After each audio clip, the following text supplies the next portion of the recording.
প্রতি বছর ঈদে এটিএন বাংলা চ্যানেলের ঈদ আয়োজনে কণ্ঠশিল্পী ও এটিএন বাংলা ও এটিএন নিউজের চেয়ারম্যান ডক্টর মাহফুজুর রহমানের একক গানের অনুষ্ঠানে চমক থাকে। তার গান দর্শকদের কাছে যেন অন্যতম আকর্ষণের কেন্দ্রবিন্দু। আসছে ঈদ উল ফিতর উপলক্ষে তিনি বাংলার পাশাপাশি হিন্দি গানও গাইবেন। 2016 সাল থেকে ধারাবাহিকভাবে এটিএন বাংলায় প্রচার হচ্ছে তার গাওয়া গান নিয়ে একক সঙ্গীতানুষ্ঠান। এবার একটি নয়, দুটি গানের আয়োজন নিয়ে হাজির হচ্ছেন তিনি। এটিএন বাংলায় ঈদের রাত 10টা 30 মিনিটে প্রচার হবে একক সঙ্গীতানুষ্ঠান তুমি শুধু আমারই থেকো। অনুষ্ঠানে রয়েছে মোট 10টি গান।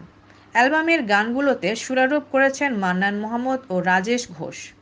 বাংলা গানের পাশাপাশি অনুষ্ঠানে থাকছে জনপ্রিয় কয়েকটি গজল। অ্যালবামে রয়েছে আমায় ভালোবাসো না, তোমার চোখ দুটি, তুমি যে শুধু আমার, যাবে যদি চলে যাও এবং বুকের মাঝে রাখবো শিরোনামের গান। গজলের মধ্যে রয়েছে মেরে মিতওয়া, मैं जिस दिन जाने कहा, मैं शायर तो नहीं এবং চিঠি আই হ্যায়। ঈদের পরদিন রাত 10টা 30 মিনিটে প্রচার হবে সঙ্গীতানুষ্ঠান লেকে পেহলা পেহলা প্যার। একক এবং ডুয়েট হিন্দি গান দিয়ে সাজানো হয়েছে এই অনুষ্ঠানটি।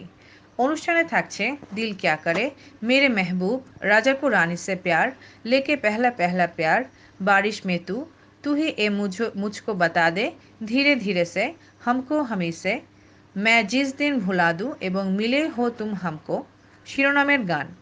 ডুয়েট গানগুলোতে ডক্টর মাহফুজুর রহমানের সহশিল্পী হিসেবে রয়েছেন সামিয়া জাহান, নীলিমা, ভাবনা আহমেদ ও মারিয়া চৌধুরী।